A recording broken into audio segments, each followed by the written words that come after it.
Daw yn testyn o lyfr yr Actau, yr 8fed benod ac adnod 35. Actau 8, adnod 35. A Philip a agorodd ei enau, gyddechreuodd ar yr ysgrythyr honno, ac a bregethodd iddo yr Iesu. Mae'r hanes yma ni'n cyffroes o droedigaeth yr unig o Ethiopia, ac i ni'n sicr yn gweld nodweddion holl bwysig a welir yn rhoedigaeth unrhyw bechadur, unrhyw un sy'n dod i gredu. Wrth gwrs, yn hanes pob un, mae'r amgylchiadau, mae'r safle, mae'r lle, mae gwraeth nhw, mae popeth yn mynd i amrywio ac yn mynd i wahaniaethu, ond fe geir yna nodweddion tebyg iawn. Ac yma ni'n cael hanes gŵr a oedd wedi dechrau ceisio y gwir dduw. Yr oedd na geisio wedi digwydd. Byddai ddim wedi bod yn darllen gair Duw ond i bai fod yna geisio. Fod na waith wedi cychwyn. Roedd y newydd fod yn Jerusalem yn addoli Duw ac yn dychwelyd adre. Ac hanes yw i fod yn ŵr o statws uchel. Nid yn einych yn ystyr corfforol y gair o reidrwydd, ond yn ddisgrifiad o'i swydd, un o swyddogion y llywodraeth, trysorydd y frenhines, ac yn swydd barchus. A bydde fe wedi bod yn ymwybodol o'r efengil a bregethodd yr apostolion yn Jerusalem, mi fydde wedi dod ar ei draws wedi clywed rhywbeth siŵr o fod. Ond yna, yn rhyfedd iawn, ond dyw e ddim yn rhyfedd, achos dyma beth sy'n digwydd, ond yn hermau'r byd, mi fydde nhw'n dweud, neu petai rhywun yn dod i gredu heddi, mi fydde'r unigolyn siŵr o fod yn dweud, mae'n rhyfedd sut nes i ddigwydd dod mewn i'r oedfa. Neu falle rhywun ar y we, rhyfedd sut nes i ddigwydd mynd ar y we a dod ar draws y wefan yma a gwrando ar y bregeth a gwrando ar yr adnod yma, yr union beth sydd ei hangen. A falle fel na bydde fe wedi bod yn siarad yn wreiddiol ac wrth gwrs gyda'r amser yn dod i weld mae nid yna yw, nid hapa damwain, nid digwyddiad felly ydoedd. Yr oedd y cyfan wedi drefnu cyn i'r byd cael ei greu ac yma i ni'n gweld yr oedd e wedi cael ei arwain gan yr ysbryd glân i ddarllen yr ysgrythyr ac yn arbennig Eseia ac Eseia 53. Mor arbennig yw gwaith rhagluniaethol Duw, ei arweiniad perffaith, yr amseru. Mae'r amseru yn anhygoel, dyw e. Allen ni gyffordd hwnna nes ymlaen, ond mae e wastad yn rhywbeth mor gyffroes pan ni'n darllen am yr amseru sydd yna yng ngair Duw, a'r amseru sydd yna y mywydau, hanes ein bywydau ni. Sut y mae popeth wedi amseru'n iawn, nid damweiniau. Hyd yn oed yn y pethau bach, i ni'n credu'n sofraniaeth Duw a'i ragluniaethau. Ac i ni'n gallu deall yn y pethau bach yn ein bywydau ni. Y tywydd, i ni mor gloi yn dydyn ni gwyno am y tywydd, ond heb feddwl mae dyma yw trefn Duw a'i ragluniaeth. Mae e'n gyfrifol am y tywydd. A hyd yn oed am y traffig, o'n i'n gyrru adre bore yma o'r cwrdd a goleadau ac yn syth dath cwyn i fy mhen ni ac dath y mas o'n ngennau siwr o fod, rhyw bychiad mawr. Beth yn y byd yma'r pobl yn ei gwaith ar y lôn yma eto, ar y lôn dwi'n sôn amdano, mae yna oleadau traffig, yna bron iawn bob sil trwy'r flwyddyn, bob blwyddyn nes i fi cael yng ngeni. Dwi'n mynd i gweld lôn sydd yn cael gymaint o oleadau traffig. Geto i gyd. Falle peth cyntaf dyle fod wedi dod yw beth yw'r pwrpasau rhagluniaeth Duw. Oes na reswm? Dwi ddim yn gwybod. Ambell waith mae yna, oes, yr oedi yn cyrraedd adre, yr oedi falle'n pwmpa mewn i rhywun, cwrdd ar rhywun. Dydyn ni ddim yn gwybod. Wel, mae'r amseru mor gyffroes pan ni'n sôn am droedigaeth rhywun.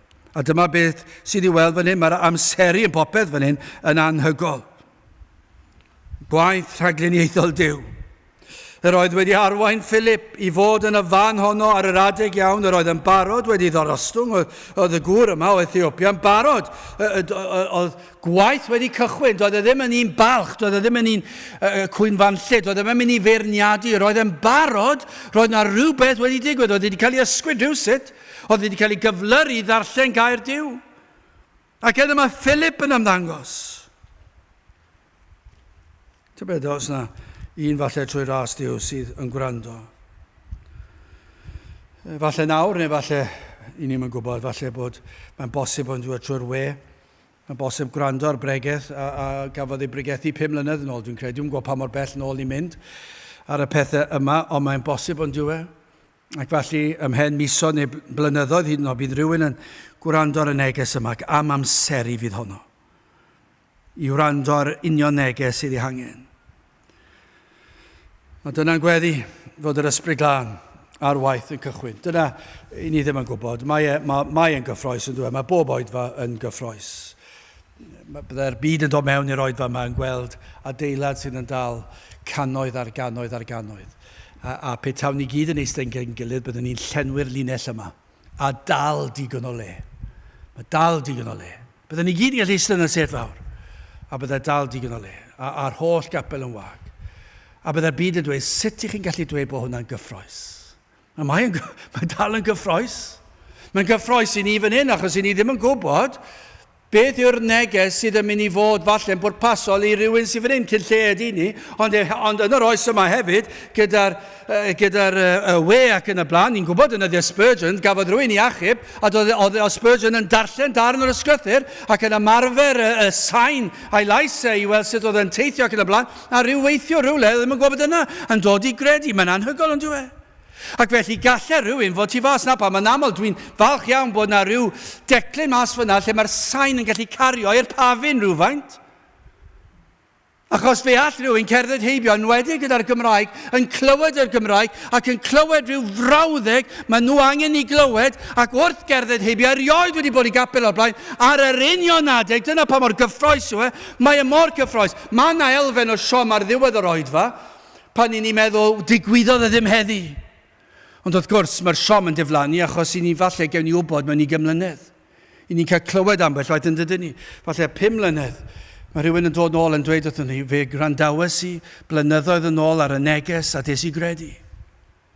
A falle gewn ni ddim glywed am falle 20 mlynedd, falle mae 100 mlynedd, falle bod ni'n y nefoedd. Ond fe all rhywun fod yn cerdded heibio ar union eiriau. Dyna'r math o beth, mae mor gyffroes. Mae bach ei nifer ni.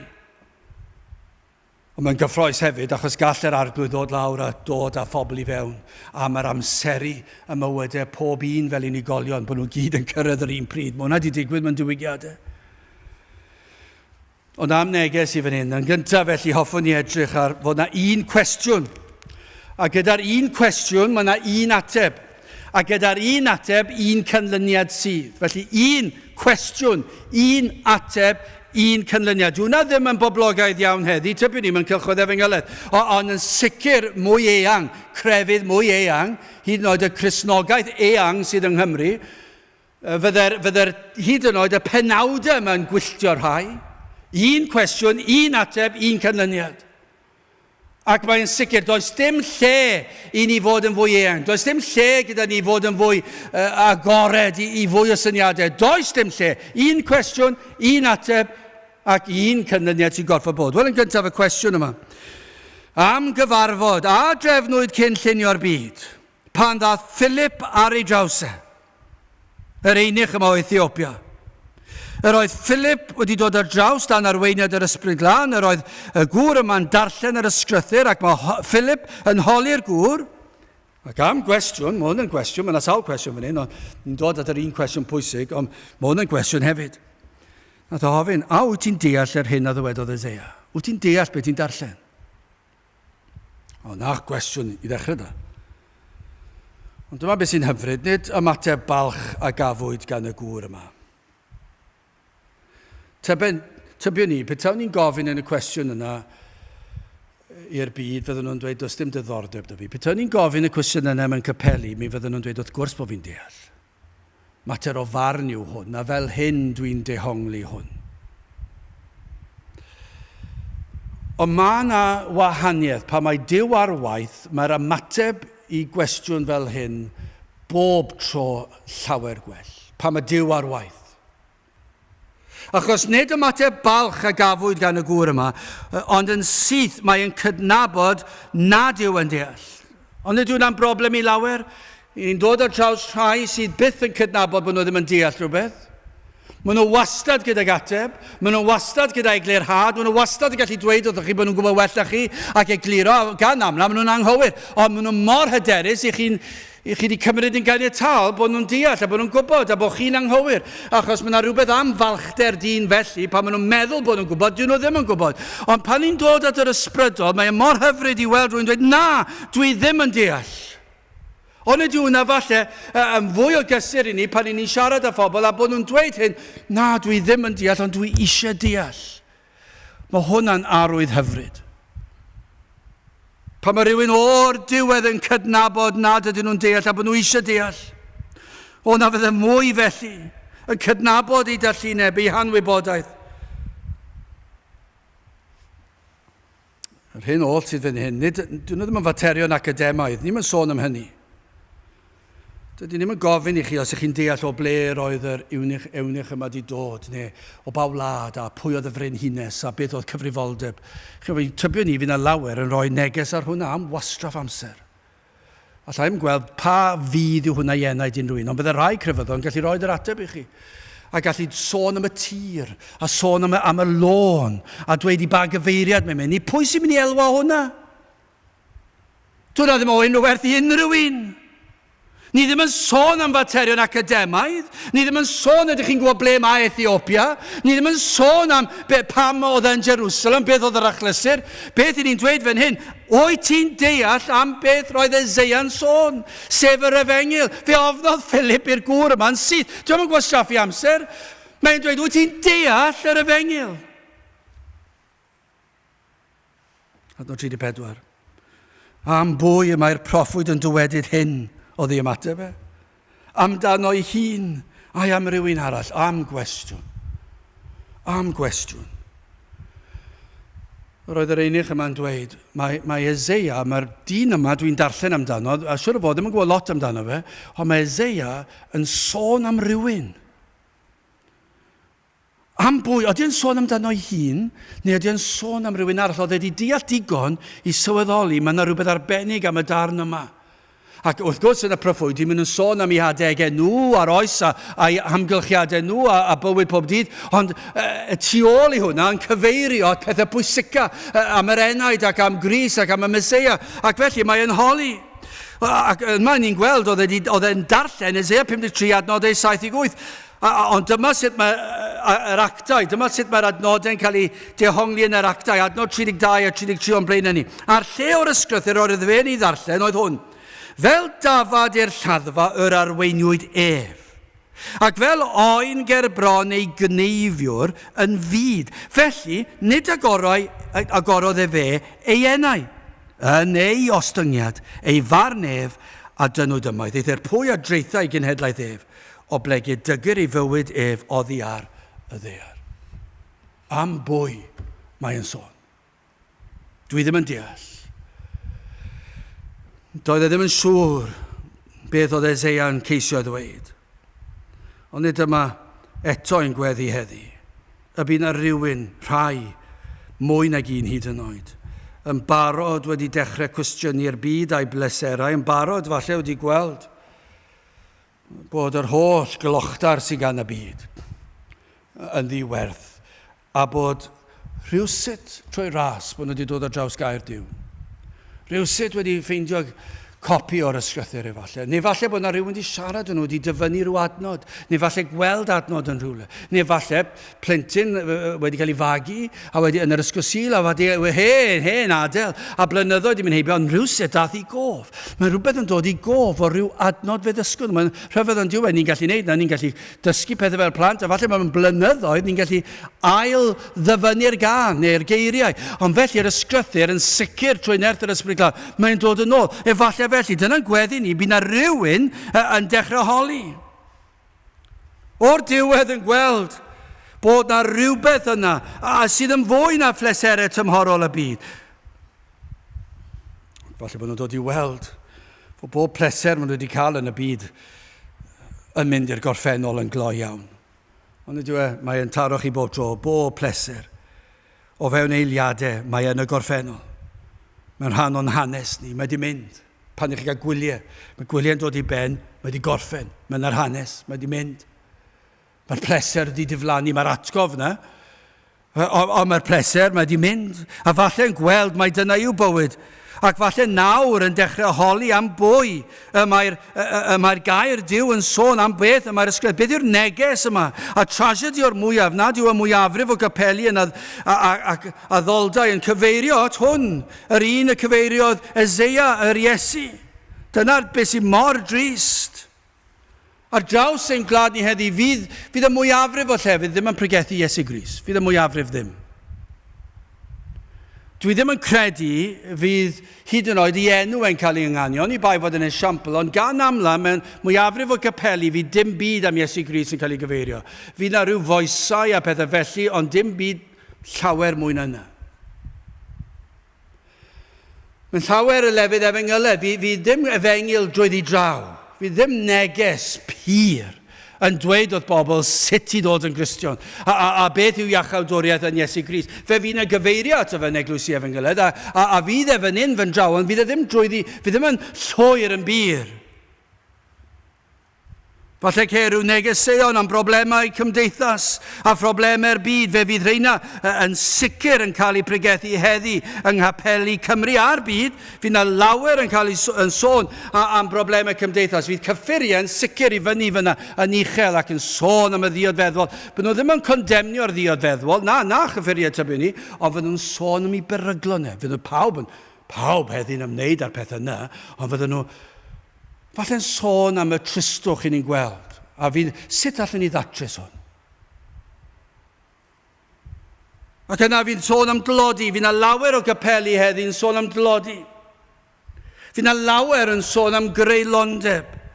Fydd yna falle rhai am anfoesoldeb, ddim llawer falle, ond fydd yna rhyw fath o anfoesoldeb eithafol sydd yn dod cyfraith. Fydd yna peth sôn. Fydd yna sôn am drais. A fydd yna ymdrechion diri I drafod a delio ar anawsterau yma. Fydd yna bwyllgorau I drafod dulliau sydd I gyrraedd y mannau hynny mwyn achosi newid. Fydd yna lawer yn dod at ei gilydd, capeli'n dod at ei gilydd. Beth allwn ni wneud? Fe ewn ni ganol cymdeithas a ganol ein dinasoedd ni a fe ewn ni ddarparu pethau i'w helpu nhw. A di'r pethau yna'n anghywir, wrth gwrs, nhw'n pethau anghywir, maen nhw'n pethau mae'r byd yn ei wneud, ac eisiau mynd ati, ond nid dyna'r efengil, dyna'r broblem. Os gan pobl capeli, yr adnoddau, yr arian, yr amser, a pobl i wneud, mae hwnna'n hyfryd, ond nid dyna'r efengil, dyma yw'r broblem, maen nhw wedi camddeall beth yw'r efengil. Ac yn teimlo I bod nhw'n Gristnogion achos bod nhw wedi helpu'r tlawd a'r anghennus. Sawl anffyddiwr sydd yna, sydd yn credu mewn Duw, sydd yn helpu'r tlawd. Lot fawr o bobl hyfryd yn gymdeithas, sydd yn helpu'r tlawd.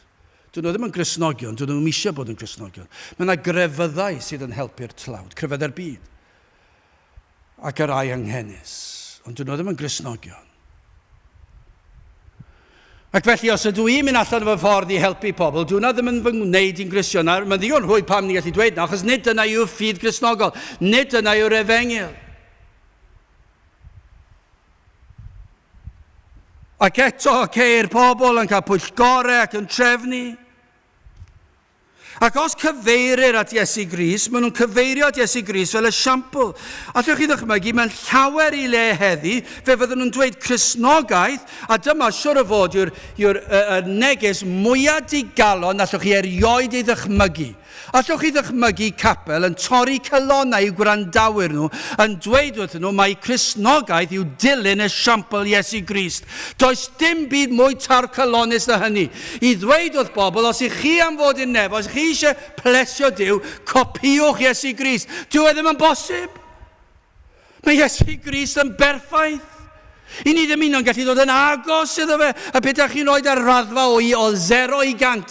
Fyddwn ni yn y minws rhywbeth, I ni ddim yn gallu dod yn agos.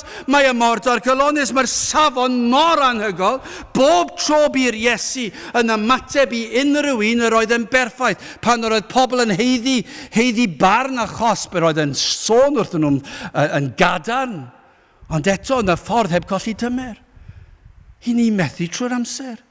Trwy'r amser I ni methu.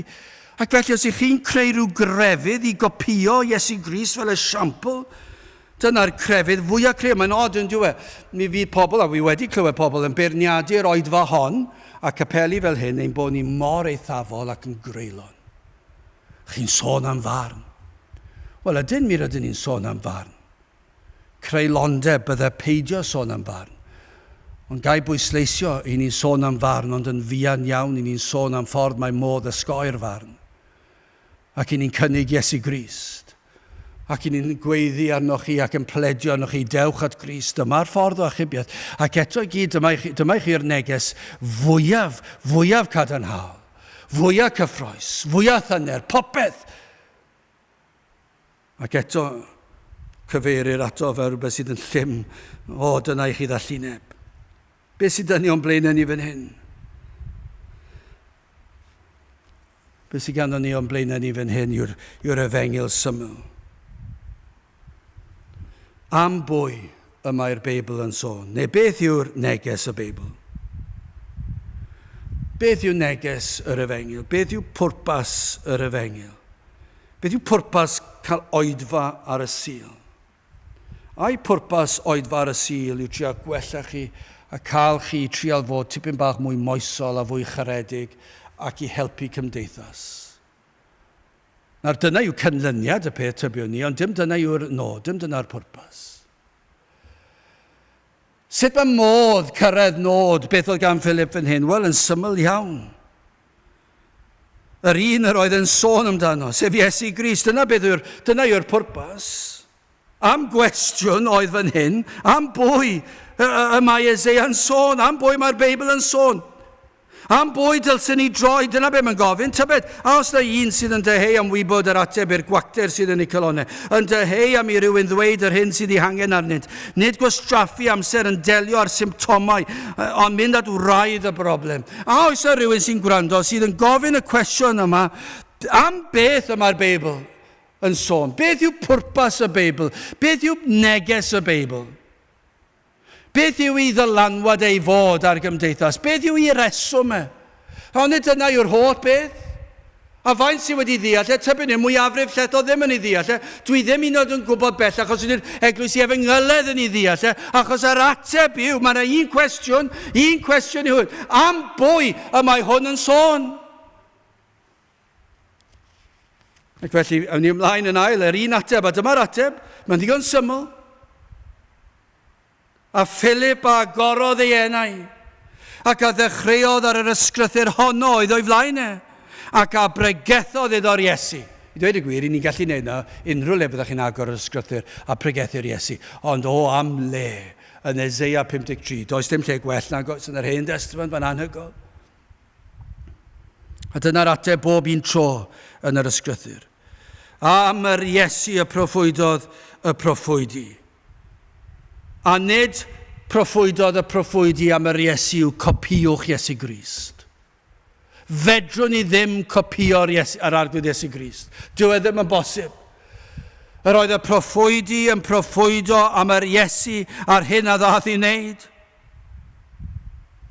A dyma'r union ateb i ni roed fan hyn. A oes ganddoch chi faich yn pwyso ar eich enaid? Yna, dyma'r ateb byddwn ni'n rhoi, yr ateb yw yr Iesu. A oes gan unrhyw un faich. Cristion neu beidio, dwi'n mynd ei gwahaniaeth fan hyn, yr un yw'r ateb bob tro. A oes ganddoch chi faich, a'r ateb bob un tro yw pregethu'r Iesu.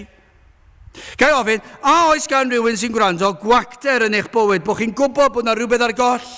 Gai ddweud yr ateb yw, bob tro, yr ateb yw yr Iesu, yr arglwydd Iesu Grist. A oes ganddoch chi ofn marw? Oes ofn tragwyddoldeb. Yr ateb yw'r Iesu. Dyna'r ateb, os oes ganddoch chi ofn marwolaeth, yr ateb yw'r Iesu. O, fe fydd yna bobl eraill gallu dod ag atebion eraill sydd yn gweithio am gyfnod bach yn neud nhw deimlo'n well, ond nid dyna'r ateb. Achos mae'r ateb yma goffa bod mwy na dwi'n mynd i chi deimlo'n well. Mae'r ateb sydd gan Philip yn hyn, yn ateb sydd yn mynd i wneud chi deimlo'n well, ond mae'n mynd i ddelio gyda'r broblem. Mae'n mynd i ddelio gyda'r ofn achos mae'n tynnu'r boen yna i ffwrdd o'r ofn. Mae'n mynd i ddelio gyda'r cam ar ôl i ni adael byd amser ac i dragwyddoldeb. Mae'n delio gyda ble fyddwn ni'n treulio tragwyddoldeb. A ydych chi'n teimlo euogrwydd eich pechod yn pwyso fel mynyddoedd byd? Wel, yr ateb yw hwnna yw yr arglwydd Iesu Grist. Dyna bregethodd Philip. Dyna yw yr ateb bob tro. Mae'n ddigon syml yn diwe. A fe ddyle bob un neges wastad peidio fod yn bell o'na, yn enwedig pan ni'n pregethu am yr efengil a'r groes, a hwnna mor aml a phosib, dylen ni byth fod yn bell nag atgoffa'r un sy'n gwrando, yr ateb yw Iesu Grist.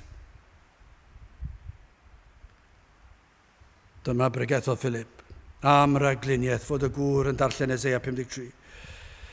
Aeth Philip syth ati i gyhoeddi'r efengil. Ac i ni'n gweld a Philip agorodd ei enau am beth i fe. O fe brofodd ryddid yn ei bregethu i'r gŵr yma. Fe siaradodd Philip a hyfydra yn eglur. Bydde fe siwr o fod i cyfeirio math yma o beth. Ac Matthew 1:21. A hi a esgor ar fab. A thi a elwi ei enw ef Iesu. O blegyd, a dyma'r pwynt i fe, dyma'r pwynt. O blegyd, e fe a wared ei bobl oddi wrth ei pechodau. Fe bregethodd yr Iesu. Ac ystyr yr Iesu yw o blegyd e fe a wared ei bobl oddi wrth ei pechodau. Ond dyna lle sy'n rhaid i ni ddod. Dyna lle mae rhaid i bobl sylweddoli, falle maen nhw'n dod gyda rhyw ofnau, rhyw broblemau, rhyw tragwyddoldeb, os yw hwnna'n wir, a maen nhw'n ame, a maen nhw'n siŵr, a holl gwestiwn yma. A gwrdd o mewn, ond dyma beth sy'n rhaid nhw'n sylweddoli yw eich problem chi, yw eich pechod, ond mae Iesu Grist wedi dod i ddelio a'ch pechod. Mae'n ddigon syml. Fe ddywedodd Philip wrtho, i Eseia gyfeirio fan hyn yn y darn yma at y Meseia, a'r Meseia oedd yr Iesu, Iesu Grist, oedd y gŵr y soniodd Eseia proffwyd amdano. A fe ddwedodd wrtho fe ddath Iesu Grist i fod yn waredwr i'r pechadur. Fe ddath ei wared nhw o'i pechodau. Dyna'r broblem. Y ffaith mae pechadur yw fe enw. Ni'n bod yn dod yn fer o safon Duw, nad oes modd cael mynediad i'r nefoedd. Gan ni'n bod yn frwnt ac yn eog. Ni wedi torri gyfraith e. Amhosibl yw i ni ddelio hyn. Dyna beth sy'n angen i bobl clywed. Mae angen i bobl clywed na fedrwch chi ddelio gyda'r boen eich hun. Dyna'r broblem.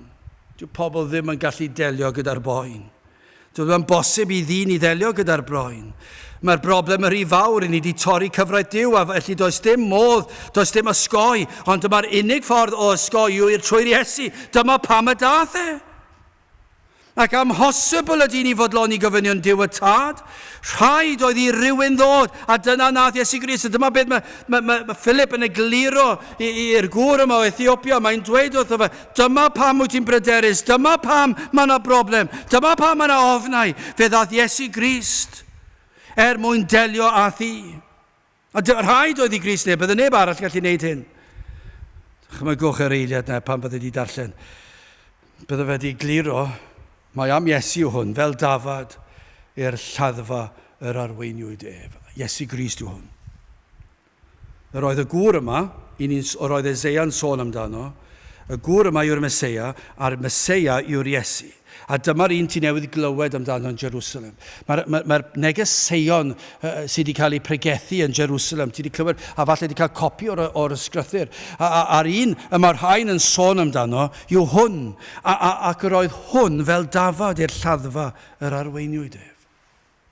Ac fel oen gerbroni gneiffiwr yn fyd, ac felly nid agorodd fe ei enau. Dychmygwch.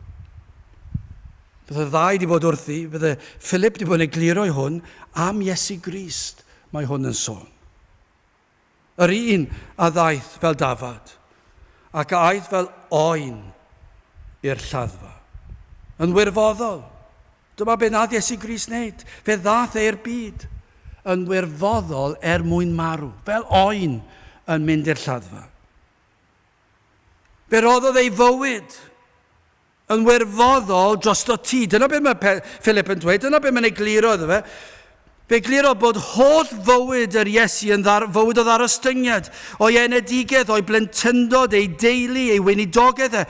Ac yna, fydde wedi cyfeirio y gŵr yma tuag at Calfaria, at y groes. Bydde wedi dweud, dyna oedd y fan y lladdfa, ac yna ar y groes, yr holl ddioddef, bydde wedi gliro gymaint oedd yn gallu, y dioddef a ath Iesu Grist trwyddo i fwy nef. A fe nath hyn heb agor ei enau, heb gwyno am ei hawliau. Bydde fe wedi gallu dweud bod hwn yn anghyfreithlon, mae hwn yn anheg. Dwi wedi gwneud dim byd o'i le, ond nath e ddim. Pam nath e ddim? Achos doedd e ddim eisiau tynnu dim byd i ffwrdd o'r dioddef o ddim yn ei gael. Doedd e ddim eisiau nhw stopio i gosbi fe, achos oedd e'n gwybod rhaid oedd iddo fe cael ei gosbi yn lle'r pechadur. A gallech chi ddychmygu Philip yn dweud wrth y gwr yma Ethiopia, dyma pam mae gen i obaith. Achos mae Zeia di dweud wrthon ni fod Iesu Grist yn dod. Ac fe ddath e yn union fel proffwydwyd y proffwydi. Ac yna, trwy weinidogaeth yr oedd yn carlamu tuag at y groes, sef y fan bydde fe'n cael ei ladd. Ac fod rhaid i hyn ddigwydd, achos yno ar y groes fe gymerodd ein holl gamweddau, ein holl bechodau ni arno fe hun. Yr oedd y tad yn cosbi ei fab yn fy llefi, a bydde fe'n egluro hwn wrth y gwr o Ethiopia. A lle chi ddychmygu'r gwr yma, yn edrych a'i lygad yn agor ac yn meddwl, fe nath Iesu Grist hwn yn fy llefi. Cosbwyd ef am fy mhechod i, ai am fy meiau. Ie, chi ddechmygu'r cwestiwn yna. Byddai'r emyn yna bethau ar gael, wedi cael ei ganu yno y ddoi ar y ffordd. Ai am fy meiau i dioddefodd yr Iesu. A bydda Philip wedi dweud, ie, am dy feiau di a fi. Mae Isaiah'n dweud wrthyn ni fe ath e fel oen i'r lladdfa mwyn i ti cael dolchi'n lan. A dim ond Iesu Grist oedd yn gallu gwneud hyn. Dim ond fe oedd yn gallu cadw'r gyfraith yn ein lle ni a bodloni'r tad fel un perffaith. Dim ond yr Iesu oedd yn abal i gymryd y fath gosb. Chi'n gallu darllen nes ymlaen yn Actau 18:28, cadwys fe orchfygodd yr Iddewon yn egniol ar gyhoedd gan ddangos trwy'r ysgrythurau mae Iesu yw Crist. Ond dyna'r hanes llyfr yr Actau yr apostolion. Yr oedden nhw'n pwyntio at Grist trwy'r amser. Yn dweud mae Iesu Grist yw'r un mae'r ysgrythur yn sôn amdano, fe yw'r ateb. A dyna be ni'n cael ei galw i wneud. I gyhoeddi mae'r Iesu yw'r un a ddath o'r nefoedd. Mae fe yw'r Meseia, gwaredwr a ddaeth i ddelio am pechod. Ac mae am hwn y cyfeiriwyd yr holl ysgrythur. A dyma sydd i hangen arnoch chi. Dychmygwch, petai rhywun yn dod o'r tu fas nawr i'r oedfa. Mae'n digwydd yn achlysurol, ond ddim yn ddigon aml. Erioed wedi bod i gapel o blaen. Be bydda'n dyletswydd ni? Bydda'n ni'n tybio, bydda'n lawer yn dweud bod eisiau rhyw wersi bach a rhyw drafodaethau a sgwrs fan hyn fan draw. Bydd eisiau ni addasu'r cwrdd achos dyw pobl ddim yn gyfarwydd y capel. Dwi wedi clywed nawr yn pobl yn dweud i ni'n byw mewn oes lle dyw pregethu ddim yn gweithio dim mwy. Bod eisiau mwy o drafod, achos di pobl ddim a chefndi'r capel. Lle chi gredu'r fath beth? Lle chi credu bydden nhw'n penderfynu cael rhyw sesiynau bach a bwyd fel arfer yn rhan blaen llawer beth. Ydyn ni'n credu fod yr arglwydd Iesu Grist yn ateb i'w problemau nhw? Mae dyma yw'r ateb. Ydyn ni'n credu fod yr ysbryd glân yn gallu gweithio ar un di-gapel, di-grefydd, di-unrhyw beth sydd yn neud â chapel, sydd erioed wedi bod trwy dros y capel. Ydyn ni'n credu fod yn bosib i'r ysbryd glân i arwain i'w trwy dros ei ddechrau da? Ydyn ni'n credu fod yn bosib i beri i'r unigolyn yna ofyn y cwestiwn am bwy ych chi'n sôn, ac yna i'r ysbryd glân trwy'r defnyddio'r pregethwr i egluro am Iesu Grist, ac iddyn nhw ddod i gredu. Ydyn ni'n credu fod yna'n bosib? Tybiwn ni fod y mwyafrif llethol a capeli Efengylaeth hefyd ddim yn credu na mwyach. Petawn ni'n mynd i strydoedd Caerdydd ac yn llenwi'r lle yma, wrth gwrs byddwn ni ddim yn gallu disgwyl o lawer achos ni fydd yn llenwi. Petawn ni'n gyhoeddi bod yna rhyw fand enwog Cymraeg yn dod fan hyn a bod yr holl le yma wedi cael ei lenwi gyda'r offerennau, ffidil, a'r fiola, a'r delyn, a'r drums, a'r keyboard, a'r canwr, a maen nhw gyd na, sain hyfryd. Byddwn ni'n gallu llenwi'r lle. Byddwn ni'n gallu dweud hyn wrthoch chi, sa'n credu byddwn dim un yn cael ei hachub. Falle roi rhyw neges ar y diwedd, falle chi'n gwybod be fydd yn digwydd. Byddwn nhw'n mynd ôl i'r byd.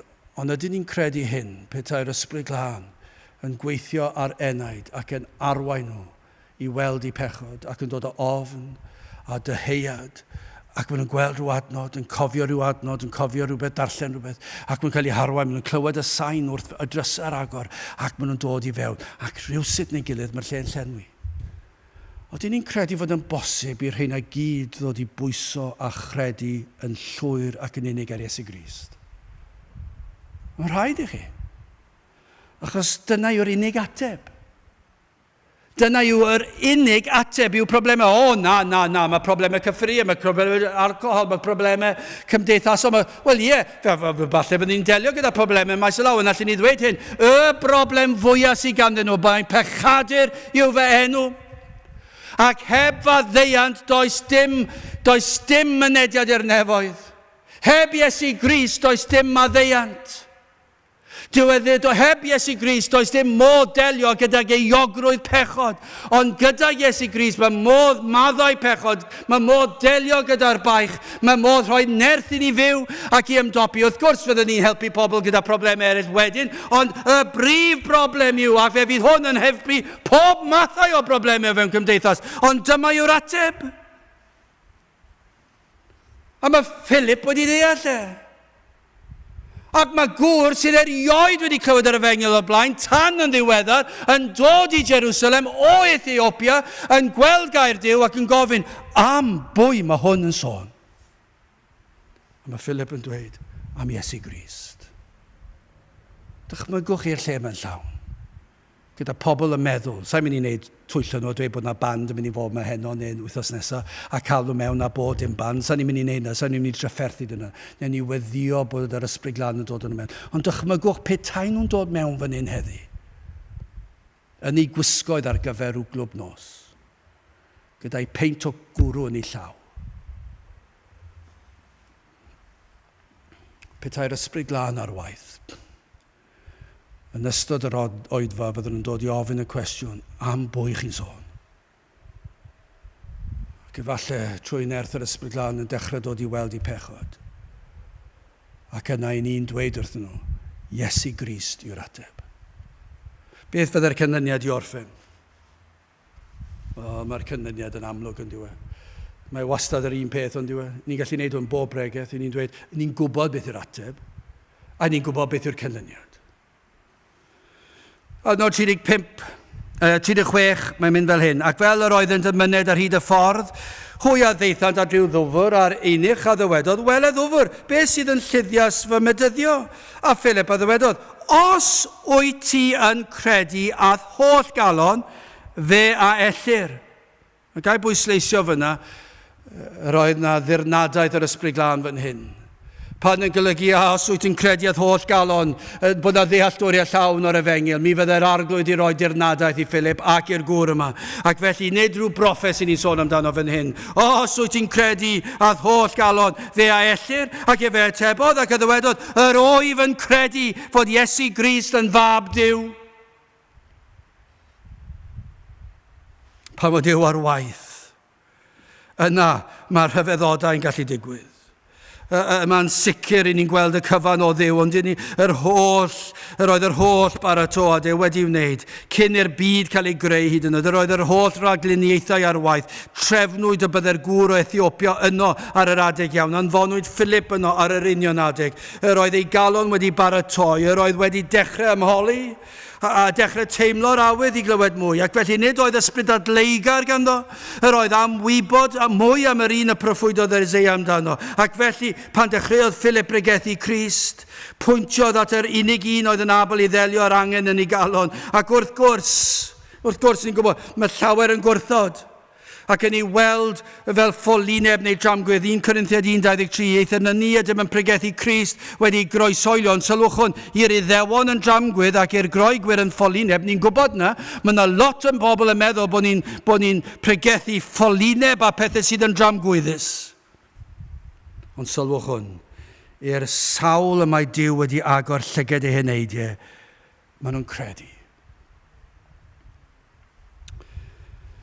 Fe geir ymateb, a fe gredodd hwn a'i holl galon. Fe gredodd e. Yr oedd yn gwybod hyn oedd e difeirwch.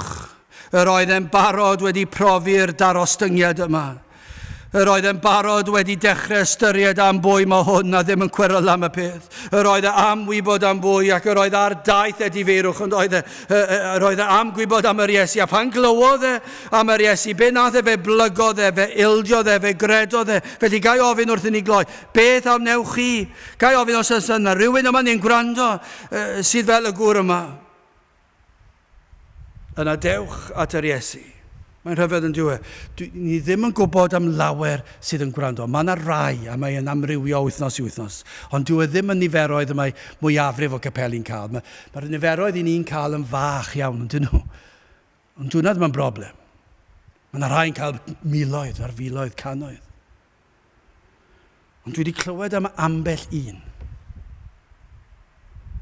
A mae'r ambell un, a pan mi'n sôn am ambell un, dwi ddim yn golygu ambell un. 1 neu 2, falle 3 neu 4. Ond mae'r cyffro o feddwl beth sydd wedi ac yn gallu digwydd i rhai sydd dal yn gwrando dro i dro. Rhai sydd ddim yn credu, ond sy'n gwrando. Ond falle bod yna ddiwrnod yn dod fyddan nhw'n gwrando. Ac nawr mae'r ysbryd glân wedi dechrau dangos iddyn nhw i pechod. Ac nawr maen nhw'n dweud, dwi ddim wedi deall beth sydd wedi cael ei bregethu o'r blaen. Ond dwi eisiau gwybod mwy.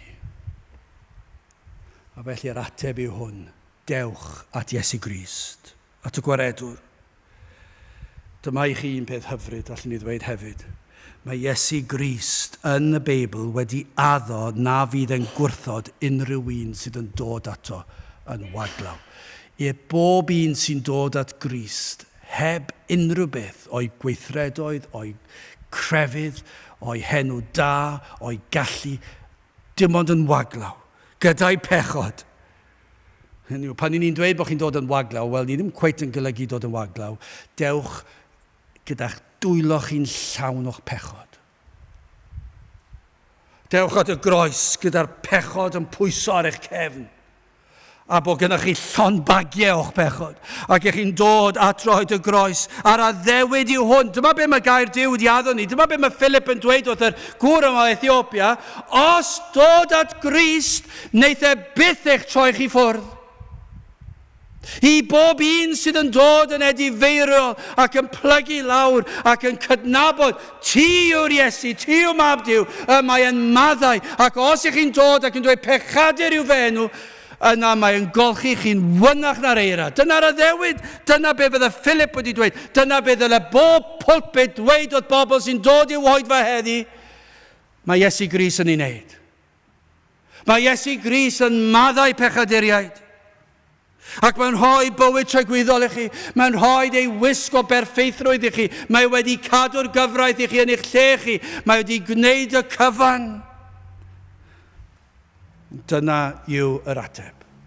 Dyna'r unig ateb. Dyna yw gwir grefydd. Mae pob beth arall yn dod mor fyr. Ond gwir grefydd yw Iesu Grist a'i groes. A dyna sydd ei hangen arnoch chi. Dyma chi eiriau. Mae Philip a agorodd ei enau. Ac a ddechreuodd ar yr ysgrythyr honno. A dyma'r ateb. Ac a bregethodd iddo yr Iesu. Gadewch i ni weddio. O Dduw, i ni yn diolch i ti am yr efengil, am yr arglwydd Iesu Grist, ac yn gweddio bydd na'r rai. Hyd yn oed heddi, ac yn y dyddiau sydd yn dod. O dan ddylanwad gwaith yr ysbryd glân, yn dod i oedfawn ar draws y wlad, lle mae'r gair yn cael ei ffrigethu'n ffyddlon. Ac o Dduw, y bydd yna bwyntio at Grist, at yr arglwydd Iesu Grist. Ac am ganlyniad fydd wedyn, y bydd yna lawenhau. Y bydd yna lawenhau yn y nefoedd, ond y bydd yna lawenhau yma hefyd, yng nghalon yr pechadur sydd wedi edifrhau. Teir gweithio neu'n plith, ni'n gofyn i'n ôl trwy enw ac heiddiant, i'n harglwydd Iesu Grist. Amen.